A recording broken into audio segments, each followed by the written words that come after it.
on the road again.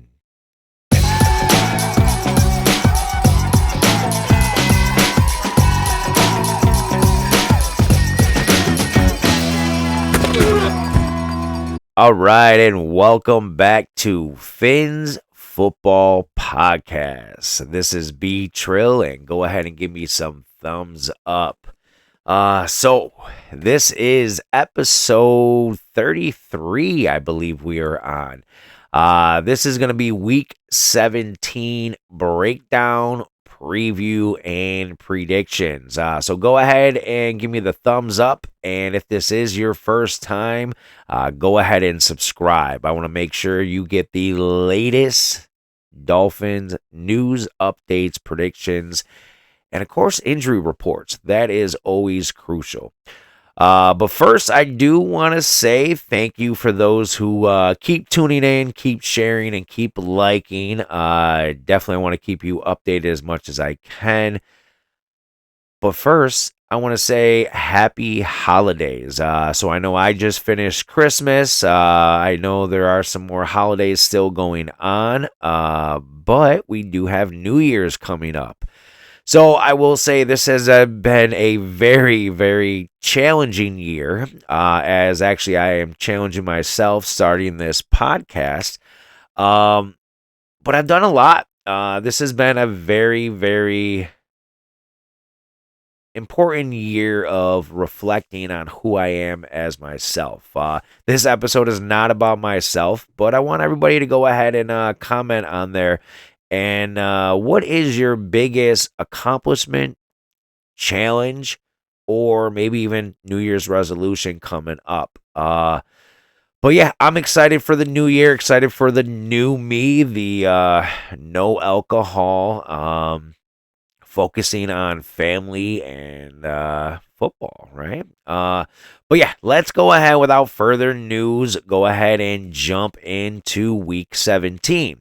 So I did say on the road again. So we are finishing this season, both games on the road. We already did finish our home finale, which was a big finale because we actually got a W. So that is bringing Miami's record to 7-8 as we go ahead and travel to Cleveland for a 4:05 kickoff against the 3-12 Cleveland Browns. I didn't realize their record was that terrible. But of course, Deshaun Watson, thank you, Greer, for not getting him. But as well as just the fact that he got injured, he went down. They kind of pulled him as well. They didn't want him coming back in. Jameis Winston, I think he actually won one of the games.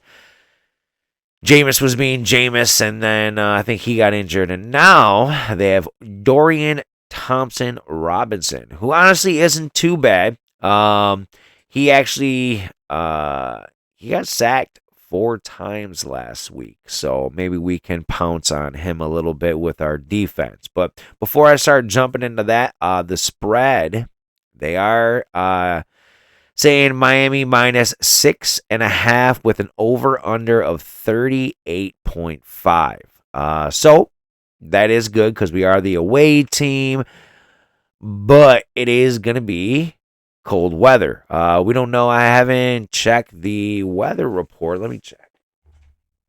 Let's see what is going on with Cleveland. I know that the Northeast here, it is still kind of cold. We do have snow on the ground. So let's see what the weather will be for when Miami comes to town to Cleveland. But with that, we are actually favored by 73%. I'm getting these stats off of ESPN and NFL, kind of a hybrid of both. As far as offensive rankings, we are ranked 19th right now. Cleveland is ranked 25th. On defense, we have a top 10 defense. We are ranked 6th overall, almost a top 5. So with playing Cleveland and the Jets, hopefully our defense can hold up and be good, and we can finish with at least a top 5 defense. Cleveland's defense is ranked 17th.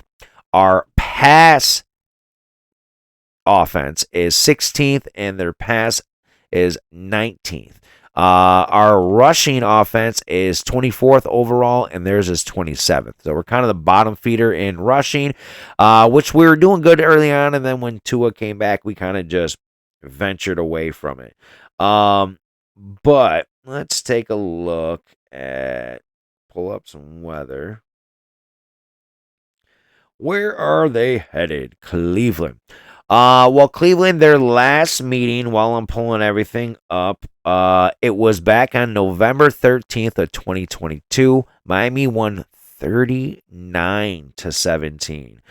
So we did a pretty good butt whooping on Cleveland last time, but let's go ahead and see what we can do. Of course, Miami, we do technically still have a chance to make the playoffs. We need to win outright, and then we need the Broncos to lose outright. So we'll see what happens there. Again, Chiefs did lock up the first seed. They are playing the Broncos next week.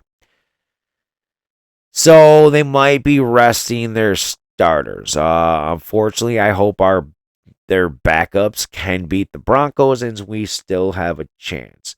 So I do have their weather pulled up for Cleveland.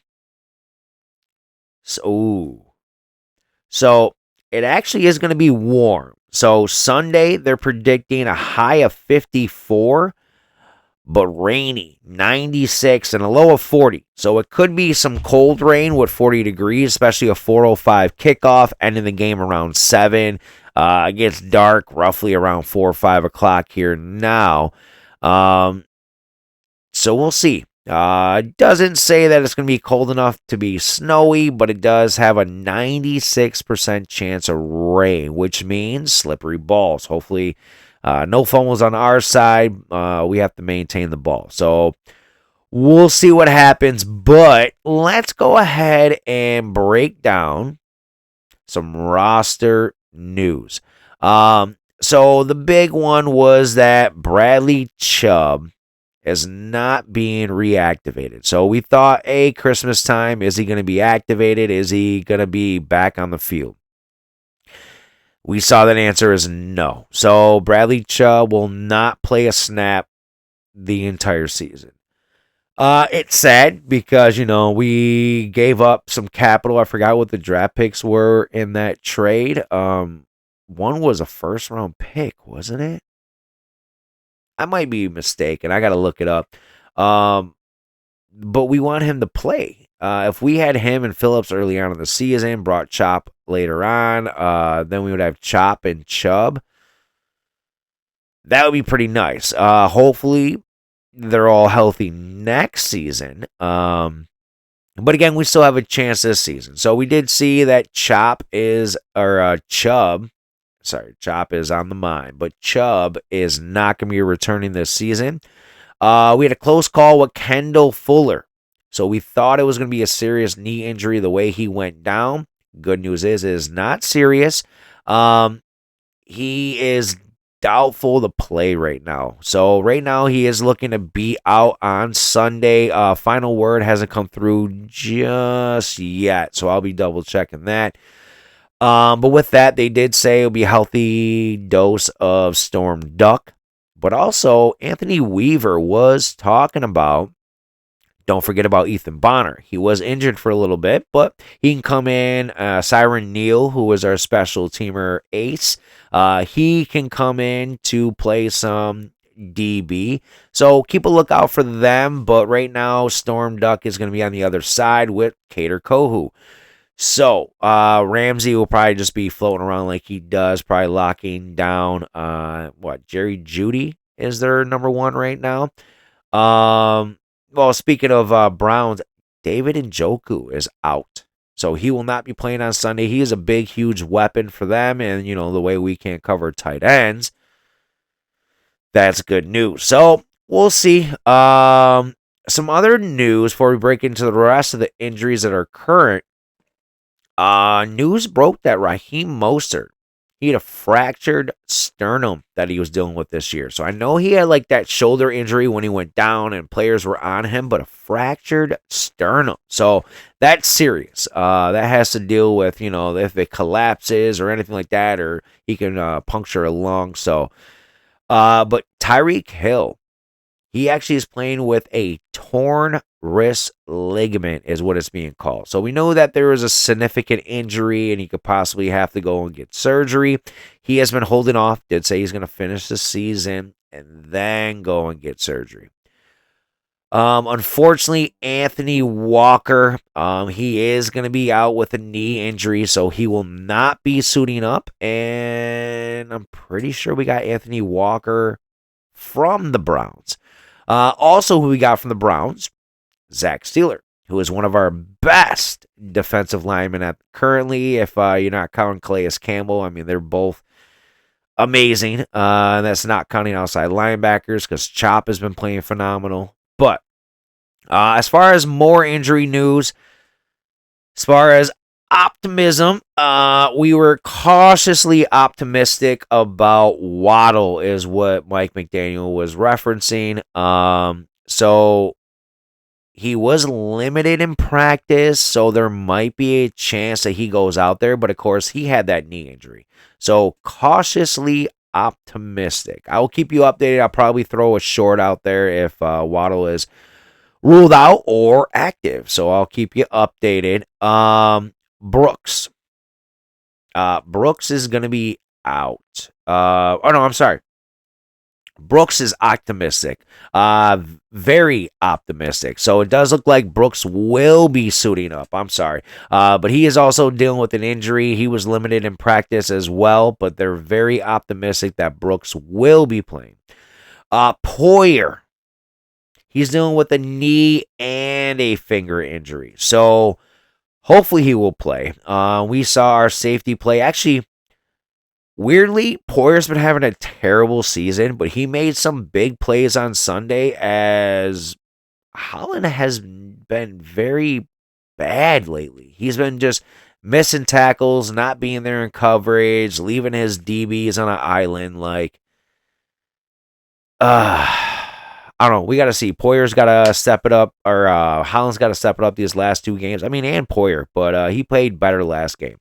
Armstead, ironically, is in a healthier state than he has been. So it looks like he will be playing, which is great news. But I think that is all the big news for injuries. I saw Alec Ingle was on there, but of course he's a beast. He'll be playing. I think that was all for the injury updates. So as far as this game and the rest of Miami's future, we are facing the Cleveland Browns in Cleveland in a very rainy, cold game. Tua has been playing phenomenal. Devon Achane, he has been our entire offense, as in leading in rushing and passing, or in receiving. Who knows? Give him the ball, he might be able to throw it too. But no, he's been leading in rushing and receiving pretty much majority of the season. I should pull up side-by-side stats of him and the rest of the team, and it's probably not close. But I think we need to lean on the running game, especially with it being a rainy game. The ball being slick for throwing and catching is a little bit more difficult than just kind of tucking and running. But of course, we have had some issues with fumbling this year. We need to make sure that we have great ball security. So hopefully Raheem Mostert, Devon Achane, Jeff Wilson actually looked decent last game, and Jalen Wright. Hopefully he'll get some more carries. So if we can get all four of them in there, which probably won't happen. I don't see him dressing four. I see at least somebody being inactive, probably Jeff Wilson again. But we need to run the rock. Our wide receiver depth is just extremely thin. I apologize. I didn't look to see if we picked anybody up. I didn't see any breaking news or if we elevated anybody. I'm very, very, very surprised in that. Considering a healthy wide receiver, we're still kind of down to what Malik Washington and River Craycraft, I believe. So hopefully they can continue being healthy. Hopefully Waddle will be good for the game. Hopefully Tyreek has no setbacks with that wrist injury. I'm hearing now some whispers that he has like a foot or ankle injury. Um, I think that was from like early on in the season when he got rolled up on, what was it, week 2 against Seattle, week 3 against Seattle. I'm trying to remember. I think it was week 3. No, because I think Tua was in. I think it was against Buffalo. Um, Either way, injuries have been happening. Players have been dealing with it.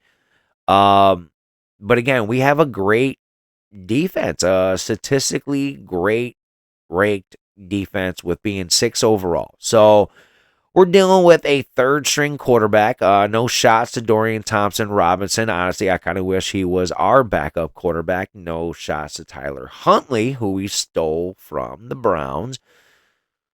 But hopefully we can get to the quarterback. We can use Chop Robinson. We can use Zach Sealer. We can use Calais Campbell. We can use, who else we got? Agba.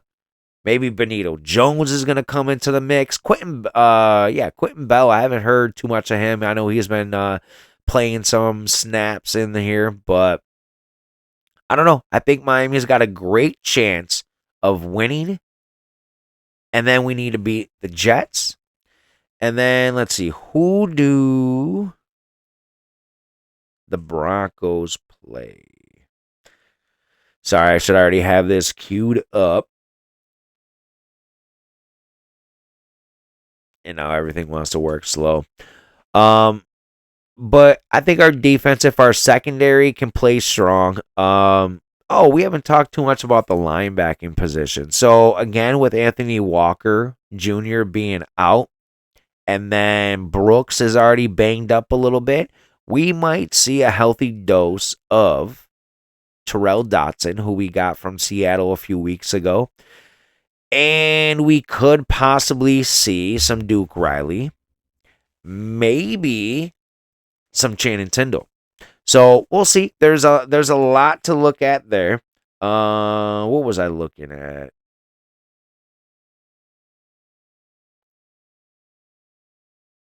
Oh, scheduling. Ha. Okay. Oh, it's been a very long day. Happy Friday, by the way. Yes, if it is your payday, kudos to you. Mine's next week, but it's a luxury just for it to be Friday, and I actually have off tomorrow. Plan on taking the family out, having a little fun. We have this holiday village in our town, the Rock Holiday Village, so that should be fun. Oh, Broncos are playing the Bengals.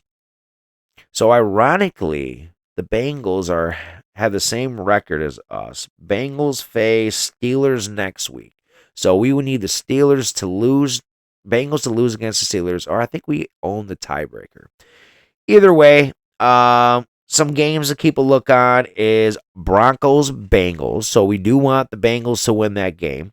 And then Colts are playing the Giants, so we want the Giants to win there. And then let's see. Ravens already beat the Texans, so that helped us out there. Who do Texans play last week of the season? Titans. So they're probably going to beat the Titans, but actually, I think they already lost to the Titans. I don't think they're going to get swept by the Titans. That would be too much. And then the Colts face the Jaguars. So, the Jaguars divisional game, but again, Jaguars are terrible and they're looking to get a high seed or a high draft pick.